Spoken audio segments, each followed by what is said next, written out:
Hello, all you people out there who fear no evil, and welcome to Undeclared Bajor.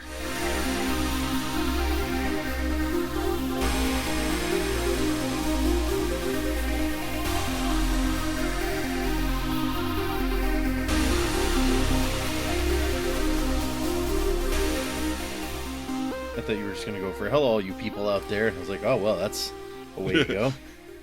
We're getting lazy today. But no, we wouldn't do that, because this is Undeclared Bajor, the best Star Trek DS9 discussion podcast in the world.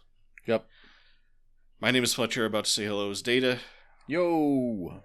Today, we are going to discuss and review and recap and stuff Star Trek DS9 Season 6, Episode 11, Waltz. Alternate title, Daffy Ducat. Huh. Okay. That's all you're getting. We will be discussing spoilers up through this episode, but not after this episode, so it is safe to watch along with us if this is your first experience with Star Trek Deep Space Nine, unless we forget to not spoil stuff. What's that Looney Tunes episode where like Bugs Bunny is drawing the cartoon of Daffy Duck? I do not know. It's like one of the most famous Looney. Hold on. I don't think I've ever seen that one. It's called Duck Amuck. That's right. So, okay. So Ducat Amok? Yep, Ducat Amuck. That's what I'm going for. Ducat Amukat. But if you've really never seen Duck Amuck, you should watch it. It's like the quintessential Looney Tunes cartoon. Oh wow. Maybe I thought I'd seen all the Looney Tunes, but maybe not. I guess the reveal that Bugs Bunny is the one drawing the cartoon is a spoiler for the end of that. So I went ahead and spoiled something for people. There you go. Oh yes, excellent. But Waltz originally aired January 8th, 1998. It was written by Ronald D. Moore and directed by René Auberjonois. This totally feels like a Ronald D. Moore episode. Yeah, he goes for those darker, twisted, psychological type things, doesn't he? Yep. And apparently this is René Auberjonois' 8th episode of Deep Space Nine that he's directed. And wow. He says it was a stage piece and it dealt with acting all the time. The challenging part was to keep it visually interesting. Because they didn't give us any money to do anything else. Just a cave. Classic cave set. Yep. There's an episode of Lower Decks that makes fun of like how often Starfleet people end up in caves. And oh, nice. I have the shirt for that episode that's just like, join Starfleet, explore caves, or something like that. It's fun. Nice. This ain't no Minecraft. Okay, and Sierra Lofton is not in this episode, so where the hell is he? Because neither's Armin Shimmerman. Oh wow, I didn't even think about that. But we just saw him last episode, so he's not as mysteriously missing. Yeah. As, he was fairly prominent last episode, so yeah, a little bit. So we meet up with Captain Sisko aboard the USS Honshu. Now, Honshu is the main island of Japan, and it suddenly clicked with me that every starship ever has an Earth-based name. There's no, starships named after Andorian stuff, Vulcan stuff, Bolian stuff. Oh, now we're gonna find. I remember we did talk about at one point how they thought about using some non Earth rivers for the runabouts, yeah. And then they're like, oh no, people would be confused and wouldn't we'd have to explain in the show that's like, oh yeah, this is a Vulcan river. Okay, hold on. So let's see what people have to say about that. So there's been a few non-Earth-based starships. The USS Shikar, named for the city that Spock grew up in, was one. The Tecumseh, the Sarek, and the Gorkon. Oh. That seems...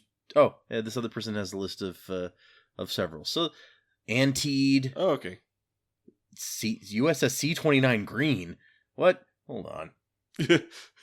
Oh, that's a Memory Beta article. Okay.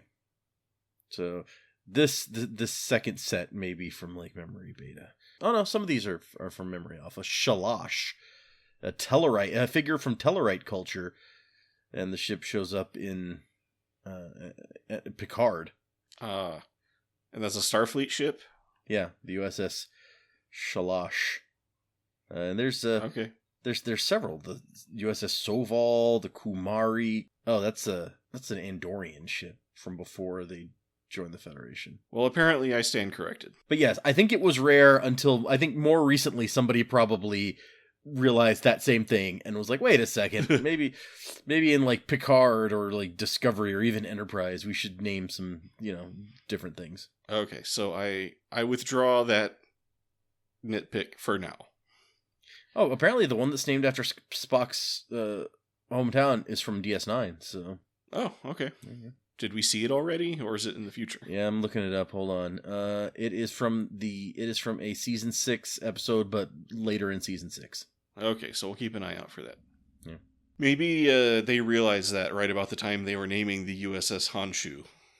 They were like, wait a second. Anyway, Sisko has been aboard the USS Honshu for 2 days and has been unable to face a mysterious other passenger. But today changes that. Sisko steels himself, steps into the Honshu brig, and comes face to face with Gul Dukat, or former Gul Dukat, or something. Who's on the floor praying. This is the second episode in a row where they redressed the Star Trek Voyager brig to be a different brig. Oh, so this is also the Voyager brig. Yeah, and I forgot to mention that last time that prison Gala. is that prison is the Voyager brig with the door moved to the other wall or whatever. Dukat is apparently on his way to appear before a special Federation jury. I don't know if that means like grand jury or what, but for war crimes ahead of a trial to take place after the war. So I don't know if these guys are just here to hand down an indictment or what's going on. But yeah, Sisko says it's just like a formality, and I'm like, well, then why all the like hubbub about it? Yeah. Like, why do you even need to go? Can't you testify from like via subspace from Deep Space Nine? There's a war on, Right. Sisko is on his way to testify at said jury. Sisko tells Dukat how sorry he is for what happened to Zial. This hits a nerve with Dukat, who accuses Sisko of being in league with Dr. Cox. It seems that with the help of Dr. Cox, Dukat has made a remarkable recovery after his earlier mental breakdown. Dr. Cox was hard on him sometimes, but in the end, Dr. Cox was able to penetrate deep into Dukat's tender psyche. Truly, if Dukat was a nut when he was arrested by Starfleet, Dr. Cox busted that nut. Thank goodness for Dr. Cox. Dr. Dixon Cox. I was expecting like Scrubs jokes or something, but you really went for the thing.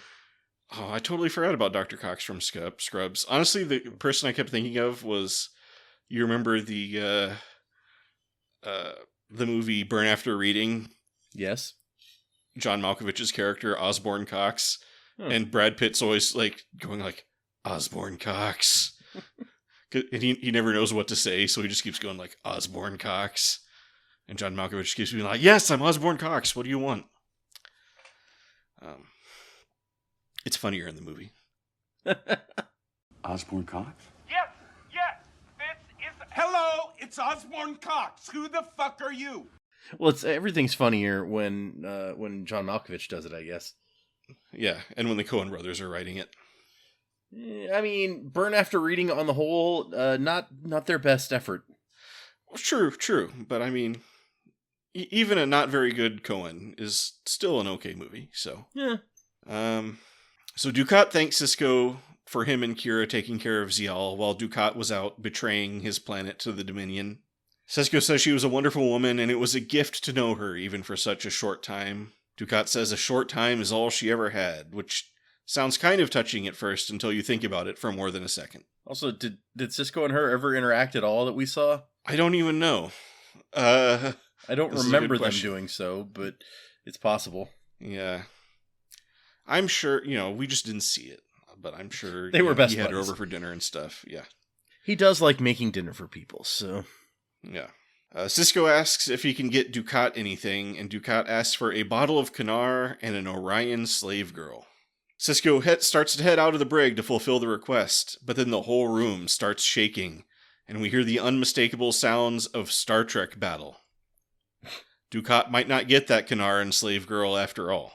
At Deep Space Nine, Kira announces to the staff that the Honshu was confirmed destroyed by an attack by Cardassians, and Starfleet can only spare the Defiant and one other ship to look for survivors. That other ship we will never even hear about for the whole rest of the episode. No. Yeah, because they were like for the rest of the episode, they're like, oh man, we're going to have to leave. This is bad. And I was like, but the other ship can stay, right? Like, maybe they'll find them. No, they need both of those ships. But yes, in 52 hours, the Defiant is needed to guard a Federation troop convoy coming out of the Badlands. I mean, there's a lot of troops. Lot of troops there. They really do need to guard them. But yeah, so there's a note in here. This is where we get into like the nerdiest of Star Trekness about the USS Honshu. So when they call for battle stations, it asks for damage control teams to report to level 5J. And it says, this is an unusual statement, as it's customary aboard Federation starships of this era for the various, quote, levels of the ship to be referred to as deck, followed by its numerical position within the superstructure and its comparative location amongst the other decks, i.e. Deck 5 would be located 4 decks below Deck 1. One possible explanation for the term, 5J, could be that the officer was referring to the area within the upper pod seen on Nebula-class starships, as this pod is located upward of the bridge, which is usually referred to as Deck 1. Alternate designations may have been assigned to the interior of this section of the ship. Oh my gosh, go outside, memory alpha person. Come on, it's like... deck? Why is it not a deck? Like, come on. True. I'd probably nitpick about it too. I don't know. I did watch an interesting YouTube video recently about the original Enterprise and how whenever you see schematics of the bridge is always turned 1/8 of a turn away from the front of the ship so that the view screen is actually pointing not in the direction that is the front of the ship. Okay.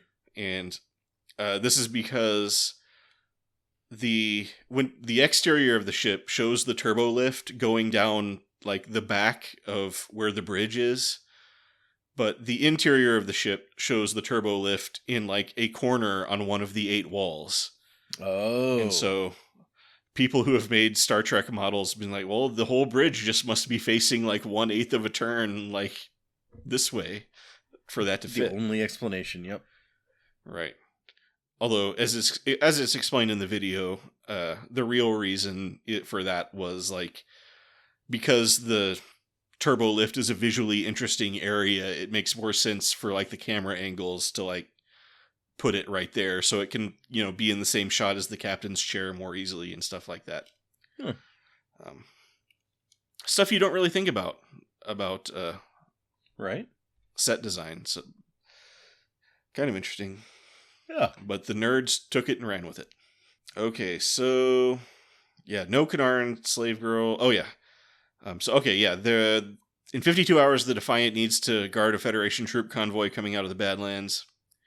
It'll take 12 hours to go where the Honshu blew up, and another 12 hours to get to the Badlands. So that only leaves not very many hours. Yep.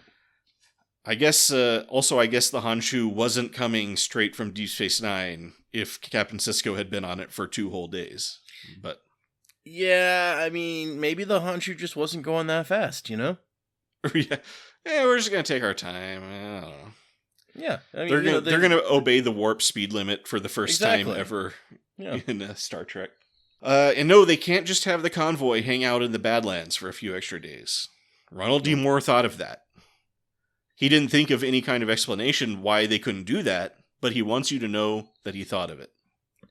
No, it totally comes up in the episode where Major Kira is breaking up as she's giving them orders, and she's like, the convoy has been ordered to maintain radio silence, so there's no way for us to contact them to tell them to stay in the Badlands. I did not hear that part. Okay. You're forgiven, Ronald D. Moore. Yeah, and there are 30,000 troops in that convoy, so make sure you have your priorities straight.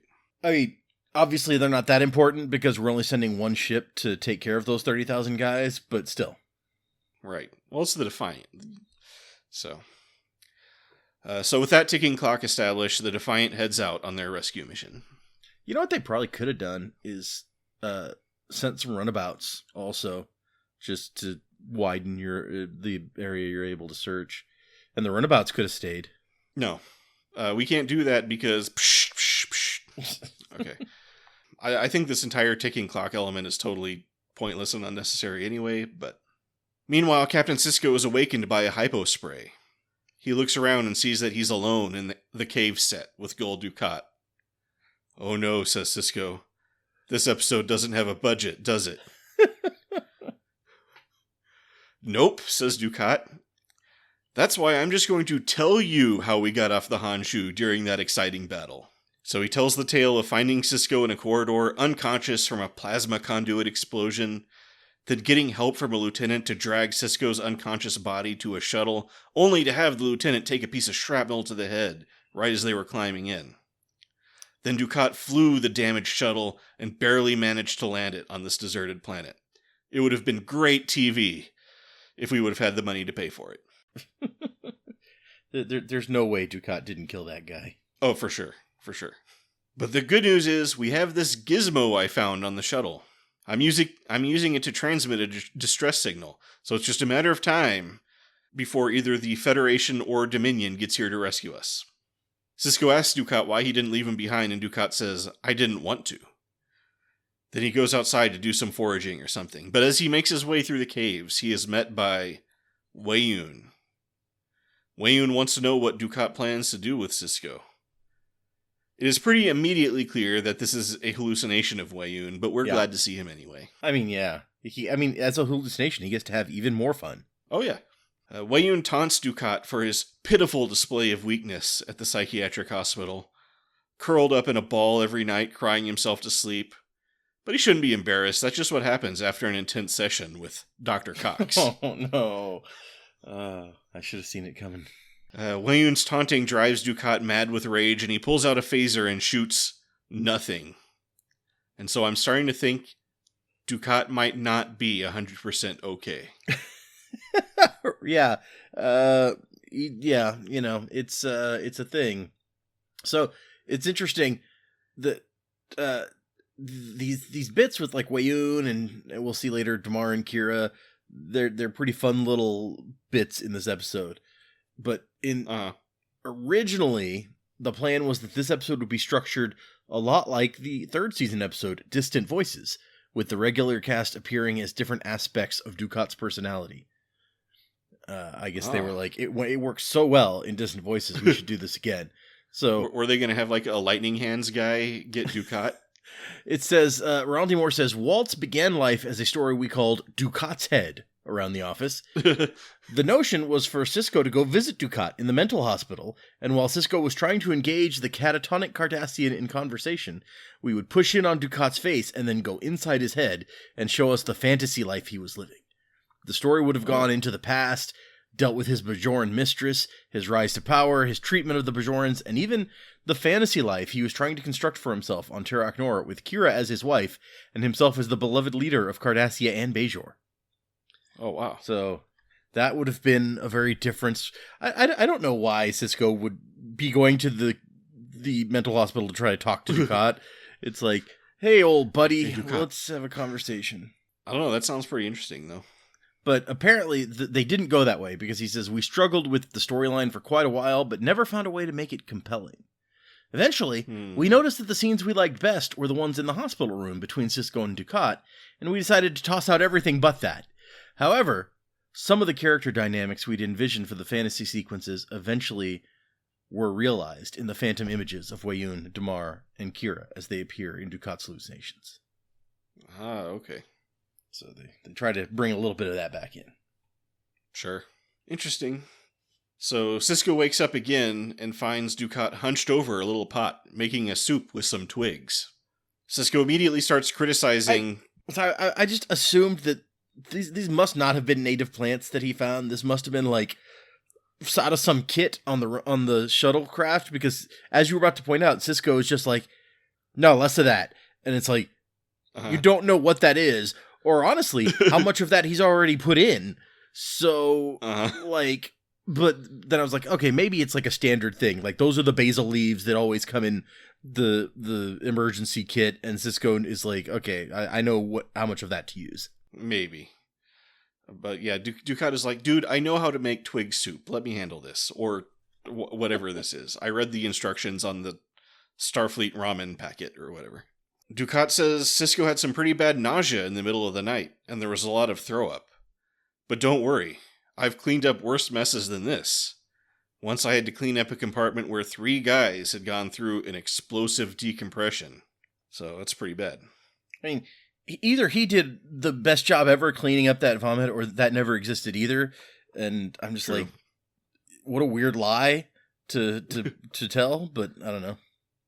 I can usually tell if I've thrown up recently, but yeah, he's like, if you want to talk about messes, this one time Dr. Cox came into my room and Sisko's like, no, let's talk about something else. The emissary has spoken, says Dukat, who finds it funny that just a few hours ago he was the prisoner and Sisko was free, and now Sisko is injured and probably about to be taken prisoner himself. Sisko doesn't see the humor.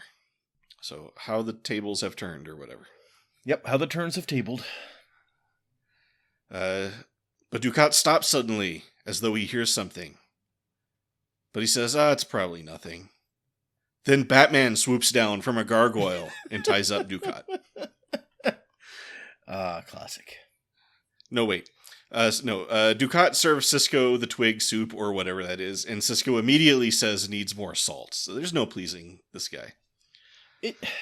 It does seem like, as a chef, I feel like you should be a little more sensitive to the fact that, like, this guy is doing the best he can in a cave, like Tony Stark style, with a box of scraps. But Sisko is, like, shockingly rude and demanding about the meal that has been made for him while he is injured. I get it. You're a chef. Okay. Dukat asks how the whole gang is doing back at Deep Space Nine. Sisko says, they're good, and they don't miss you. Dukat says, but I was being so nice this time. And Sisko said, I heard it was Weyoun making you be nice. But Dukat is like, are you kidding? I had to talk Weyoun out of slaughtering the entire population of Earth. I mean, yeah, that is a thing that happened, but... Then Dukat hears something again. It's just the wind, he says, but let me go check. This time wandering through the caves, Dukat talks to imaginary Damar. Damar wants Dukat to kill Sisko so he can escape and finish his mission of saving Cardassia or something. He can bring the dead body of the emissary back to Bajor, and the Bajoran people will be so defeated they'll just give up and let the Cardassians rule them again. That sounds like a plausible scenario, right? Yeah, I mean, given what we've seen in the past and how completely ready they are to replace Sisko with any guy who comes along claiming to be the emissary, I somehow doubt that they will be down for too long.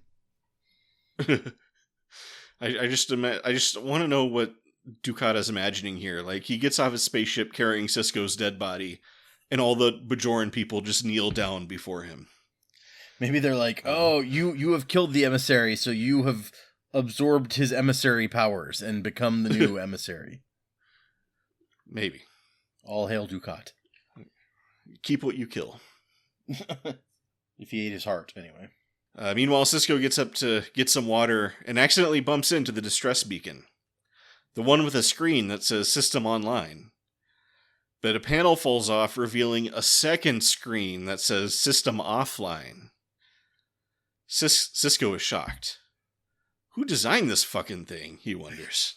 I mean, okay, so there are benefits to having a screen on the same side as where you're working on it, because if you're digging in there trying to turn it on, you want to know when it's online.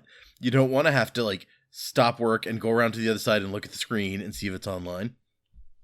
So, sure, the inside back screen makes sense to me, but the other side is the front. And so if you want to be able to just glance over and look at the front of it and also see if it's online. So I think that I think that it makes sense. Okay, but one screen says system online and one screen says system offline. Well, yeah, that's because Dukat hacked it. Oh, okay. He wanted to like make a JPEG that said system online. And probably, yeah, exactly. That. Okay. Or like an animated GIF that just like the lights blink and it says system online. Yeah. He types it into the GIF search thing, and it's like, oh, hey, look at this. Yeah. This will come in handy. But Dukat comes back and Sisko does a little test. He says the beacon was beeping and you might want to check behind that fold-out panel to see if anything's wrong. Dukat opens it up and pushes a few buttons and is like, looks good. Sisko's like, okay. I do like that he allows for the possibility that maybe Dukat just saw the system online thing and was like, okay, it's online. Like, what does he know about Federation emergency beacons or whatever? Right. So Sisko's like, okay, let's give him the benefit of the doubt and give him a reason to look inside, and he might be like, oh, you're right, it's offline. But no. Maybe he got confused by the system online sticker that's always on the front of that unit. It's just a sticker, that would be the best. We check in with the Defiant for a quick update that they only have 12 hours left to find Captain Sisko. And then we go back to Captain Sisko, who is alone and tinkering with the beacon. He pokes it with a fork a bunch until it shuts off, and then turns back on, and now both screens say System Online. Score.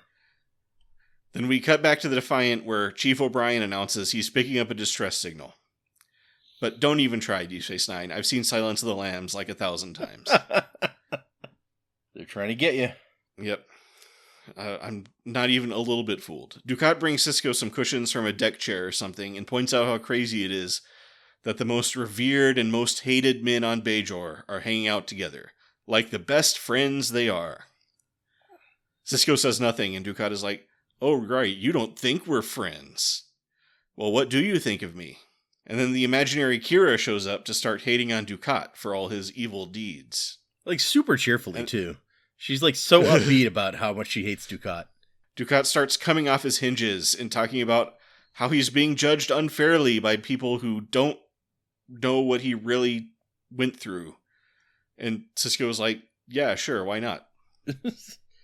That sounds totally plausible to me. Yeah. Yeah. Kira keeps antagonizing Dukat, and he turns and yells at nothing to shut up. Okay, thinks Sisko. Yeah, it's you might almost forget that up until this point in the episode, he thinks that Dukat is pretty much sane again. And now it's like, oh, this situation has gotten even worse. All right. Like, who knows what this guy's going to do? I'm going to have to go have a talk with Dr. Cox. I wonder if, like, his sudden insistence that Sisko and him are best buddies is, like, another symptom of his insanity, because I don't feel like he was like that before. Like, he was always off, but Wei-Yun was the one who was like, hey, we're all friends, right? And everyone's like, no, Wei-Yun, no one is your friend. Right. But I don't think Dukat was really like that, except maybe with Kira. I don't think Wei-Yun actually believes that anybody's his friend, but... Well, yeah, that's probably true. So, Dukat presses Sisko again, and Sisko's like, okay, yeah, I'm sure you had a good reason for all the atrocities. You were just a soldier, right? And Dukat is like, yeah, that's right. But then imaginary Kira starts laughing and taunting Dukat again. And Dukat is like, Nerys is always so mean to me. So Sisko's like, okay, let's just ignore her. Then we start cutting back to the Defiant, where they've picked up 2 life signs and get ready to beam them up. And no, I'm not falling for it. Kira keeps taunting Dukat, and he goes crazy again and starts shooting all around. And then the Defiant beams up their 2 rescuees. Whew, just in time, is what I'm probably supposed to say. But oh my goodness, it's 2 other people. So, glad you killed some time with that, Ronald D. Moore. Hey, but we saved these 2 people, and that's the important thing. That's 2 lives saved, absolutely. Yeah. Good job. Dukat calms down from his shooting, and notices a broken fork where Sisko had been laying. He quickly puts two and two together and checks the distress beacon. And then he pulls out a phaser and just shoots it. And then he picks up a stick and starts beating the tar out of Sisko. On the Defiant, Dax loses a signal. They call up Kira to ask if they can stay and look for Sisko some more, and Kira says, "No, when your time is up, you have to guard the troop convoy." But it's a little staticky, so Bashir's like, "Well, I couldn't hear what she said, so I guess we're on our own." And Dax is like, "No, fuck off. It's obvious what she said. We should just leave those 30,000 people to die." Yeah. This is the dark, serious Star Trek. We don't do dumb stuff like that. And Worf is like, "Yeah, come on." But I guess they still have time because they just get back to looking. So I guess they still had a few hours left. A little bit of time. Yeah. But yeah, like, if this was Picard and Riker, they totally would have been like, "Oh yeah, no, I didn't catch any of that." But this is wartime. Uh-huh. Can't mess around. Yeah, maybe let's not put those 30,000 lives in danger. Back in the cave set, Dukat says that Sisko brought that beating on himself. And Sisko says, "Just like all your victims." And Dukat is like, "Oh my god, shut up about all the victims. It's like you kill a few million people and everyone just wants to keep lording it over you forever. As if you're some kind of goody-goody who has the moral grounding to judge me for all the atrocities." I mean, Sisko did, like, destroy the atmosphere of that planet that one time. True. So, maybe the pot is a little bit calling the kettle black. Who knows? But Sisko's like, "Dude, what do you want?" And Dukat is like, "Okay, let's just have it out. What evidence do you have against me?" And Sisko's like, "Well, you were the prefect of Bajor, and then you killed a bunch of people." And so then we get the big scene of Dukat telling the story of the Bajoran occupation from his point of view, with the imaginary Damar and Kira and Wayun pitching in every once in a while, with Kira adding the Bajoran perspective that they're just crazy, horrible people and don't want peace. Yep, sounds just like her. Yep. And when he came to Bajor, he did all kinds of slightly nice things and brought the death rate down 20%, which I assume means 20% of the original death rate, not 20 overall percentage points of death rate. Either way, it's kind of horrifying when you think about it. But a 20% reduction wasn't good enough for those ingrates. They just kept fighting. They attacked an orbital dry dock and killed 200 soldiers. So Dukat did the just thing and rounded up and killed 200 Bajorans, who may well have been terrorists. Well, they were suspected. It's not like he's like, we randomly chose some women and children to kill. He was like, these were suspected terrorists, and so we executed them on suspicion, as is appropriate in Cardassian jurisprudence. Did you suspect them before or after you rounded them up? Well, that's just splitting hairs, honestly. Come on. True. And that was the pattern. He increased the lunch breaks by 15 minutes. He put softer tips on the slave-driving whips. He made it so that each province only had to give up one child to fight in the annual Hunger Games. Well, nothing was ever good enough. That's like way better than 2. Like that's Yeah. like 50% better than 2. He reduced mandatory Hunger Games participation by 50%. Yeah. These whiny Bajorans. Dude, what if the Cardassian occupation explicitly involved Hunger Games? Like, that would have been crazy. I think it might go a little something like this. No. Well, Sisko's like, "Okay, well, if you're so nice, why do you think the Bajorans didn't appreciate that?" And Dukat says, "Because they're dumb and inferior, obviously. They just wouldn't submit to the obviously superior race. They were so prideful." Sisko asks if he hated them for it, and Dukat launches into a super-duper unhinged rant about how much he hates the Bajorans, and how he should have killed them all, how he should have turned Bajor into a graveyard the likes of which the galaxy had never seen. I'm the good guy. It is funny that you thought he was unhinged until now, but like, right. Here we go. No, he knows he can take it to newer, higher levels. Then he turns around to preach to his choir of imaginary friends, and Sisko picks up the bonking stick and bonks him. Nice. And Sisko has to get in the one-liner, so he's like, "And that's why you're not an evil man." hey, it worked. That was a great one-liner, I think. I mean, it wasn't, you know, nice to meet you, but Right. it was good. Study a little Schwarzenegger, a little Bond, you'll be there. Sisko runs up to the surface and finds the shuttle, and he's about to get away, but Dukat does a mighty leap into the shuttle as the door is closing, and starts beating on him. Then he throws him out of the shuttle, and rants about how he's going to finish what he started on Bajor and kill them all. You just wait. Then he and all his imaginary friends get on the shuttle and leave. Good for them. Apparently, they changed the original line that Dukat says at the end there. Originally, the line was, "You too will learn what it's like to lose a child." Oh, but then dear. the writers were like, that's kind of too specific. That locks us into, like, a specific path that we have to take this guy on next, like, or goal that he's moving towards. So let's leave it more vague so that we can kind of, do whatever. Sure. I think that's some smart TV writing right there. Also, I like to note, they also didn't like the prospect of having to work into every single scene involving Jake that he was living his life under a death threat. Which, obviously, that would have been completely necessary to mention it at every turn. Right. It's like, hey, Jake, what's up? I'm living under the constant threat of death. Man, I just thought you wanted to maybe play some Domjot. Right. Apparently, this is also the first appearance of the Type 6 shuttlecraft in Deep Space Nine. Oh. Well, is that the... Which one is the Type 6? I assume it's the one that Dukat gets in, but... Well, obviously, but, I mean, that's not the one from Next Gen, right? That was like the Type 4 or something, wasn't it? Oh, good call. Hold on, let me see if there's any additional details on the Type 6 shuttlecraft. Oh, it did first show up in the Next Generation. It was in the episode The Outcast, Aquiel, and Parallels. Ah, okay. So yeah, back on the Defiant. Time is up, so they get ready to head back to guard that troop convoy. But suddenly Chief O'Brien gets a signal. It's Gul Dukat. Nope, says Worf, our time is up. We gotta go, right now. No, they go back to rescue Sisko, but they don't have time to find Dukat. Sisko wakes up in the Defiant sickbay, where Dax assures him that Starfleet will find Dukat, and Sisko says no they won't. Which have a little bit of optimism, but...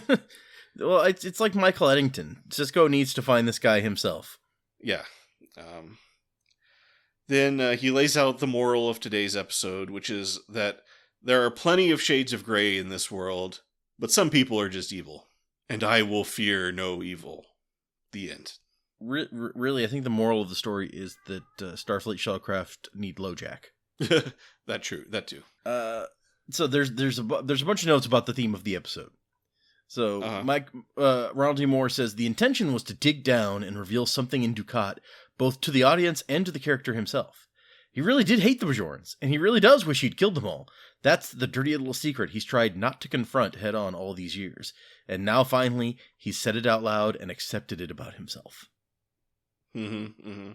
So I guess from now on he'll be this fully realized character who knows what he really wants. I want to kill everybody. Let's see. Ira Stephen Bear agrees, saying, I wanted us to come away from this show with Dukat finally having faced who the hell he is and what he's done. To get him to finally admit he hates the Bajorans and he wishes to kill them all. And he does.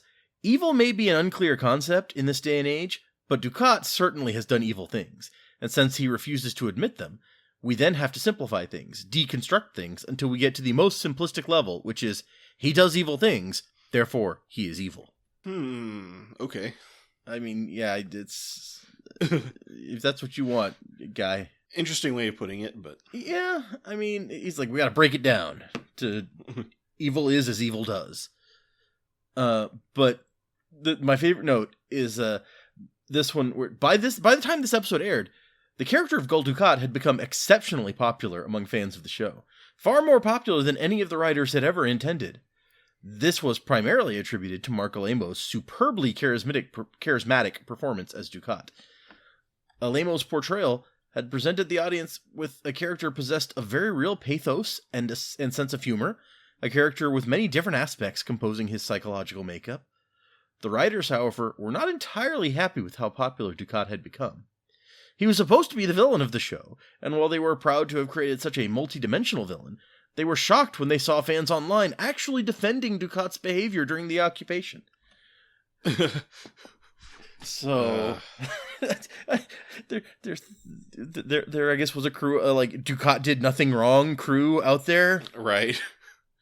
I mean, did he really have, like, pathos and depth, though? I always felt like he was just kind of pretending, but he was really just a creep the whole time. He was weirdly deluded, which we mentioned multiple times about, like, his status within the Dominion. And so I think you can expand on that to be like, he's just, like, self-deluded about everything. Yeah. Like, he seriously thought that, like, he's not pretending that he was the good guy. He seriously pictures himself, well, and that comes up here in a second, but in these notes. But anyway, it says, despite the writer's attempts to make Ducat the epitome of evil, his in later episodes, I guess spoiler, his popularity would remain undiminished through the series. Indeed, in relation to Waltz, some Ducat fans were unhappy with how quickly Sisko denounces him after he tells Sisko about his initial actions as prefect of Bajor. Did they hear the part about the graveyard, the likes of which the galaxy has never seen?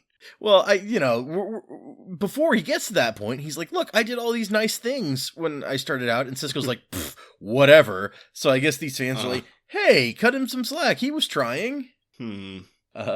But yeah, the graveyard thing feels, to me, harder to justify. Yeah. It's... What did he really mean to say? It's like, when Ducat said the graveyard the likes of the galaxy has never seen, he was using an economic metaphor. like when Trump said it'll be a bloodbath. Well, no, it's just the way Ducat talks. You know, you just got to get used to it. It'll be a graveyard, and it'll be the best graveyard. Like, no graveyard will be as good as this graveyard. It'll like the galaxy has never seen will be this graveyard. You don't understand. People who know Ducat know what he meant. There was, it was a perfect statement. Don't worry about it. Yeah, exactly. Okay, but going back to Ducat as in his own story, Moore says Ducat is the hero of his own story. He definitely thinks that he's on the side of the angels, and he doesn't understand why everyone else doesn't see that. Furthermore, he explains, I don't see anything incompatible in the idea that Ducat wanted to be loved by those he despised. This seems to me like a complex, yet very believable dynamic. I think you could find many, many instances where a person both loves and hates another person for very complex reasons. Ducat's egotistical need to be loved doesn't seem to be in conflict with his need to dominate and rule. In fact, one could argue that it was the Bajorans' refusal to love him, in his somewhat twisted view of reality, that prompted him to hate them. So, yeah, if they just would have loved him unconditionally, then everything would have been cool. I mean, I don't think I'm saying it's a contradiction. I just think it's really, like, creepy and bad. It's like, no, it's not a contradiction at all. He's just crazy. Yeah. And a mass murderer and stuff. Uh-huh. But that was because they wouldn't love him. So, you know, is it really his fault at that point? I guess only the philosophers can tell us. But the answer is yes. you're like, by the way, I am one of those philosophers, and right. The answer is yes. Rene Auberjonois comments of Marc Alaimo's performance. He was in touch with where it was coming from in his own psychology and where it was going. And that's the way a good actor plays a villain, by finding ways to rationalize what he's doing. Which sounds to me like he's like, yeah, Marc Alaimo was, he really has that same stuff going on in his head. No, I mean, I feel like you hear like actors who play TV villains say this all the time, how like their interpretation where they're the good guy. Yeah. So it's probably a good acting method to keep your villain from being too two-dimensional or whatever.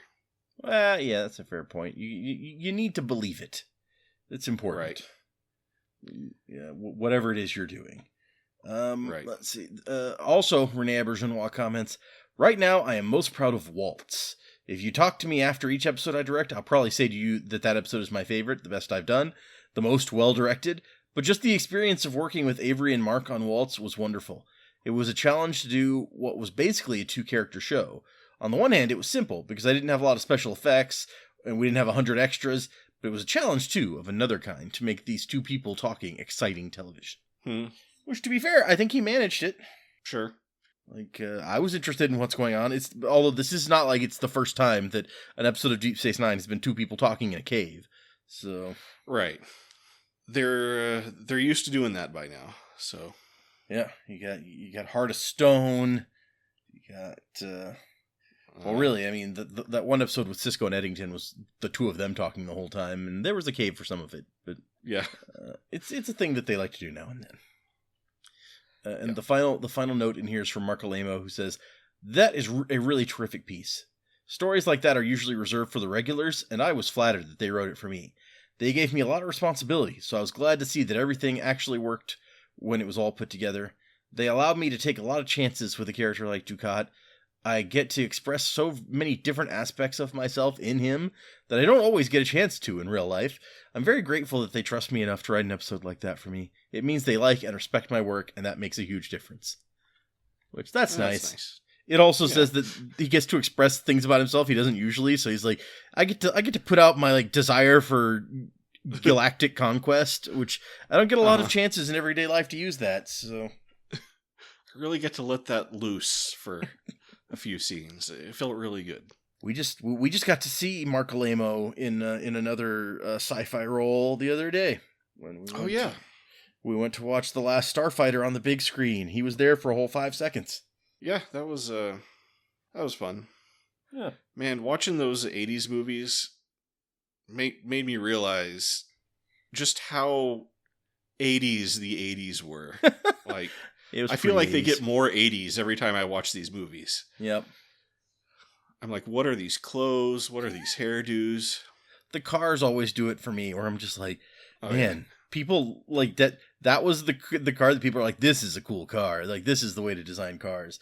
And I'm sure, 10 years from now, think the same thing about the 2000s, but still. I mean, when I was like a kid watching Ghostbusters, like it felt like it was taking place at that same time, because it almost was. But now I look at it, it's like, wow, that was a long time ago. Anyway, it was a long time ago. It's sad how long ago this was. Honestly, it's distressing. And anyway, is this not the episode where Avery Brooks accidentally punched Mark Alemo for real? Oh, I didn't see that note in here. Oh. I know there's a famous incident where they were doing a fist fight and Avery Brooks punched him for real and really got him bad. Let me see if I can find something. I've seen that in interviews and stuff. Pulling up Mark Alemo talk about it. Okay. Oh. No, yeah, the clips it's from a later episode. Oh, okay. Because I was watching them do their fist fight in the shuttle. I was like, oh, is this where it happened? Definitely got to watch out for that. I'm sure it will be in the Memory Alpha notes. Man, older Mark Alemo doing this interview, his voice is it sounds like he's got emphysema or something. Yeah, I've heard him older Mark Alemo talking. His voice has got he sounds like Marge Simpson or something. All right, want to go to reviews? Yeah. So what do you think about Waltz? I'm starting to pick up on something with this episode, I think. And it just occurred to me as I was watching this one that we've fallen back into what we were in for that section of last season. We're getting a bunch in a row of these episodes that focus on one character or one of the main characters, more or less. Like Resurrection was Kira, Statistical Probabilities was Bashir, Magnificent Ferengi is Quark, and now we've got Sisko. Yeah. And these were good episodes that we've been doing. And so I'm not saying that, but it's starting after a certain number of those, I start going, oh, can we start bringing the other characters back, please? Can we do some of the ensembleness, which is one of the really good parts of this show, is how they all play off each other. So that's starting to get to me again. But Overall, I think that they did a very solid job with this episode. It's not, there's nothing that stands out about it to me that I can call out to be like, oh, this was not good. Like, I thought that everything was well done. It's a workman-like job in this episode where they lined everything up and did exactly what they were going for, and they did it successfully. It doesn't stand out to me as amazing, but I can't find really anything bad to say about it, honestly. It's just, we've got two guys carrying the whole thing, more or less, and both of them are bringing terrific performances. So, sure. It's just, it doesn't have anything to me that's going like, ooh, I love this episode, I want to go watch it again. So, it's above the line for sure, but in my mind, I'm trying to decide if it's a low commander or if it's a high lieutenant commander. And I feel like I've done a lot of commanders recently, so I'm going to put this at lieutenant commander, but it's like a real high lieutenant commander. All right. Yeah, man, I thought I was going to have a spicy hot take on this episode, but I guess not. So, yeah, I think as compared to last season where we were doing these like character focused episodes, at least, with statistical probabilities and Magnificent Ferengi, at least those episodes had like big guest ensembles that were true. really good and like that were really good. Yeah. Yeah. And you kind of didn't notice the limited scope as much, but yeah, that's fair. So there's a lot of stuff I like in this episode. A lot of stuff I like that it does. Like, we see Dukat basically evolve into his final form. We see Sisko fill that Eddington-sized hole in his heart that you mentioned earlier, that he maybe didn't even know that he had. Performances were great.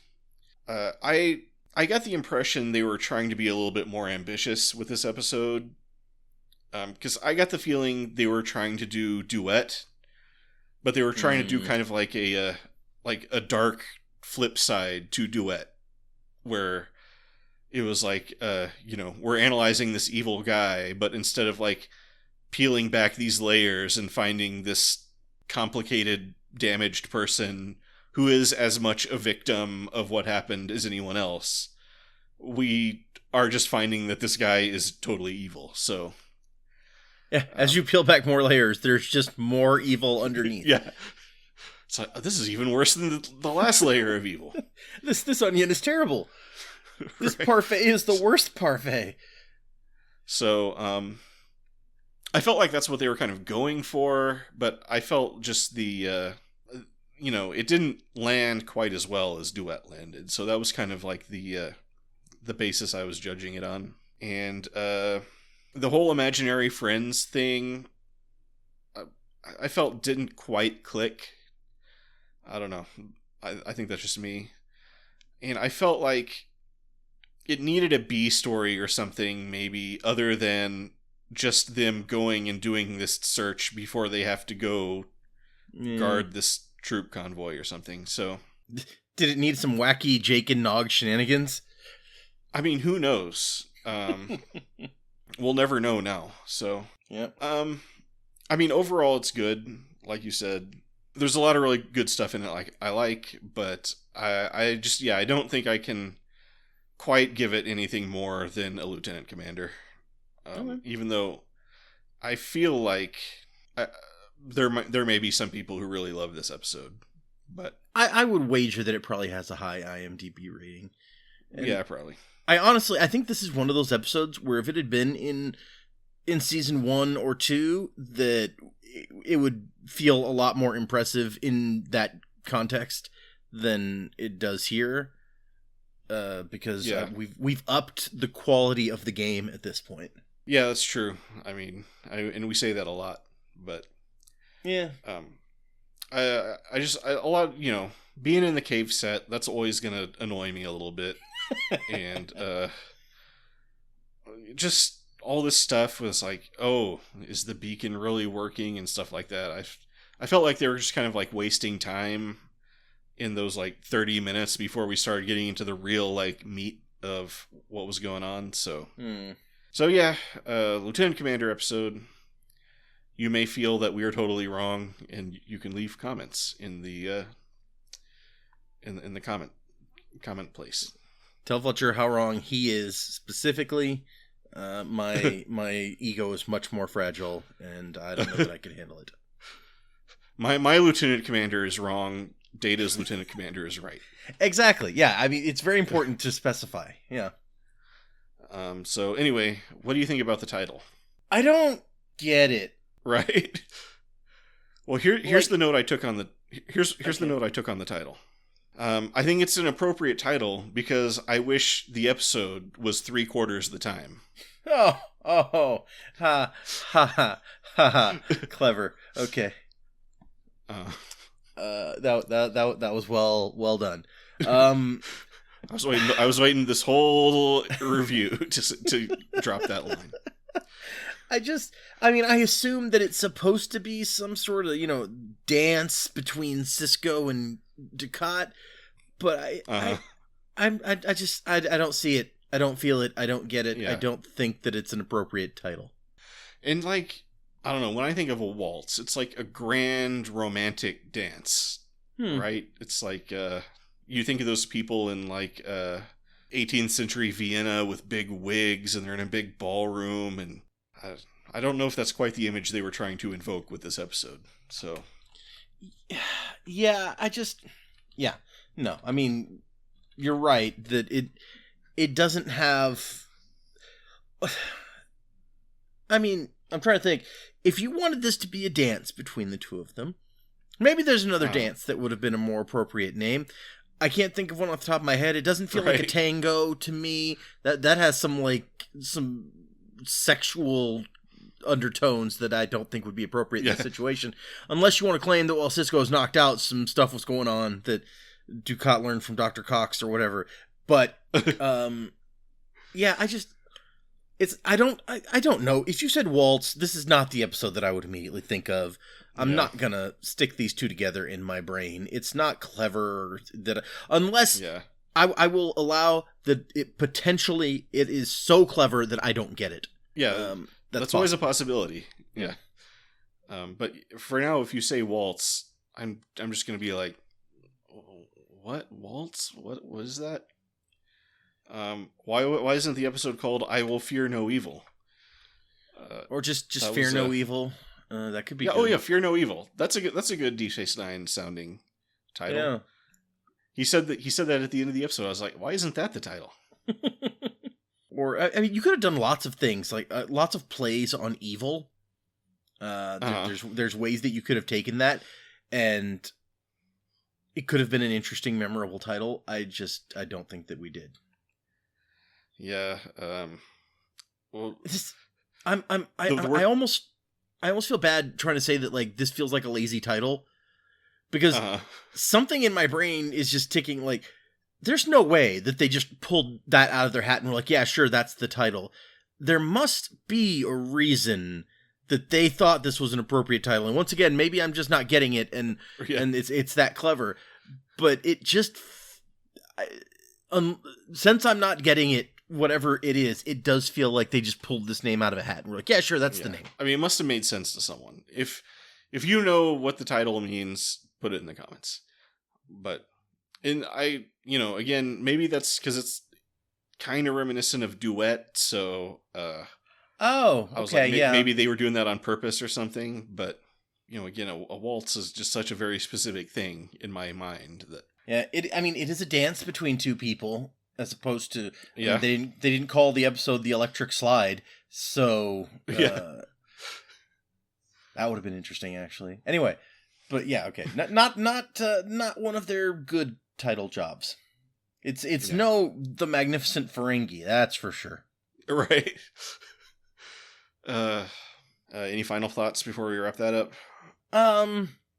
Final thoughts. I don't remember what episode comes next. I'm hoping that it is we're getting the band back together and doing more of an ensemble thing for that one. I did not even look, so we'll see. Oh, it's Who Mourns for Morn, so maybe not. Oh, but it's Who Mourns for Morn. Yeah, well, I mean, yeah, we'll get there. We don't need to pregame it. So, yep. I guess that's our discussion of Waltz. Thank you for listening. If you like that one, maybe you'll like our discussion of Duet, which you can find wherever you're listening to this. If you want to leave us a comment, you can do that on YouTube. My name is Fletcher. I'm about to say goodbye as Data. See ya. We look forward to meeting with you next week. And always remember that you honor us with your presence. Oh, always remember, it will be a graveyard the likes of which the galaxy has never seen. Come back and listen to our next week's episode, or you will be in a graveyard the likes of which the galaxy has never seen.